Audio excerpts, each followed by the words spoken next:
Red Sox versus Yankees. The three-game sweep is over at Yankee Stadium. What have we learned about the teams from those three games? Hey everybody, it's Paulie. Welcome back to This Week in Red, where we're talking all things Red Sox and Major League Baseball. And you know, as I reflect back on the three-game sweep by the Red Sox at Yankee Stadium this week, I've had a lot of thoughts go through my mind, but the one that keeps recurring is that this sweep was more about the Yankees than it was the Red Sox. Let's first take the Red Sox case. It was kind of a matter-of-fact type thing for them. They went in there with the attitude that, hey, let's go in and win 2 of 3, win the series, which is what you want to do in Major League Baseball. If you win 2 out of every 3 games, you end up with about a .600 winning percentage, and you're a playoff team. So they were very businesslike going into this series. They had just come off a 3-game sweep of their own at home against an Oakland team that's not very good. And they wanted to kind of, get themselves righted on this 9-game road trip and get off to a good start. And they certainly did that. And 3 games instead of 2 in New York, after sweeping the Yankees back in May and having the specter of the Yankees wanting to get revenge on the Red Sox and paying them back for that sweep, for the Sox to win 3 games, I mean, that was absolutely tremendous, and it had to be more than anything that Terry Francona could have wanted. They were set up well in this series. They started out with a solid 6-4 win in Game 1, in which John Lester struggled a little bit, but got it done and got enough done to get them a win. But that's the Red Sox point of view. Again, they went in and did what they had to do and won the 2 out of 3 and won 3 out of 3, as a matter of fact. They got it done. Not much to report. They had a little bit of a concern yesterday when Dustin Pedroia went back to Boston. They thought he might need knee surgery. Turns out it's just a bone bruise. He'll be back in the lineup pretty quick. So that's the Sox story.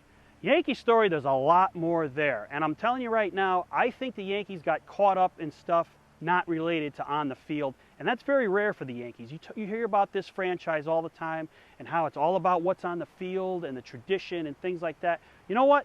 Yankees got sidetracked this week in their own stadium. They worried about the Ortiz thing when he flipped the bat in Game 1. They were interested in having payback to that. I think that was a distraction. A.J. Burnett was a disaster in Game 2.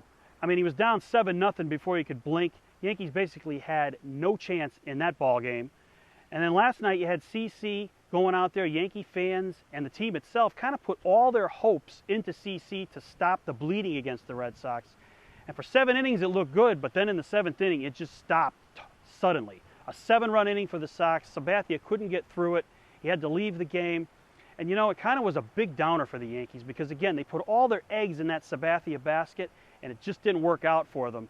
And so it was a very disappointing week for the Yankees. But, they got caught up so much in hitting Ortiz, getting retribution, getting payback. It kind of distracted them from what was going on the field. The Red Sox were crisper in this series. A thing you can look at as to why the teams have such a big gap right now, Jacoby Ellsbury was unstoppable in the series.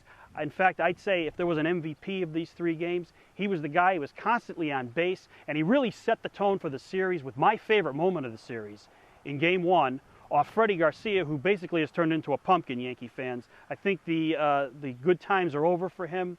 80-mile-an-hour fastballs and 67-mile-an-hour changeups are not going to get it done in the big leagues. But in Game 1, when we heard the infamous Boston Sucks chant in the background on television, that's when Ellsbury took Garcia deep right at that moment. It was my favorite moment of the series, and again, set the tone for what was to come. But the Yankees really struggled, and they've got a lot of struggles ahead of them. Jabba Chamberlain now, it looks like he's going to be going in for Tommy John surgery. That's a big factor. Their bullpen's a mess right now. If David Robertson's their 8th inning setup man, they've got a lot of problems. He came in last night, gave up a 2-run double to Ortiz. And yes, Sabathia hit Ortiz and settled the score, but Ortiz got 2 hits in the 7th inning, so what did they really accomplish? And for the Yankees right now, going forward, they got a lot of work to do. The Red Sox, they've gotten out of 10 games over 500, and as I mentioned before, 10 games over is kind of the jumping off point. It's where you want to be to really kind of set your season in motion and really start to do the things that you want to do. The Red Sox are there right now, and the Yankees are scrambling. They have no reliable pitchers behind Sabathia. Burnett's a disaster. He cannot win a big game. He was brought to New York for $82 million to beat the Red Sox, something that he did do regularly in Toronto. Hasn't done it with the Yankees. He's 0-4 against the Red Sox in a Yankee uniform, and it's been just an utter disaster for the Yankees. And so that's where the teams are right now. But what do you guys think? What is the fallout of this series? Do you see the Red Sox continuing this pace? Do you see the Yankees able to rebound in any way? Let me know what you guys think. I look forward to hearing your comments. Thanks for watching. Don't Don't forget to subscribe and tell all your friends about This Week in Red.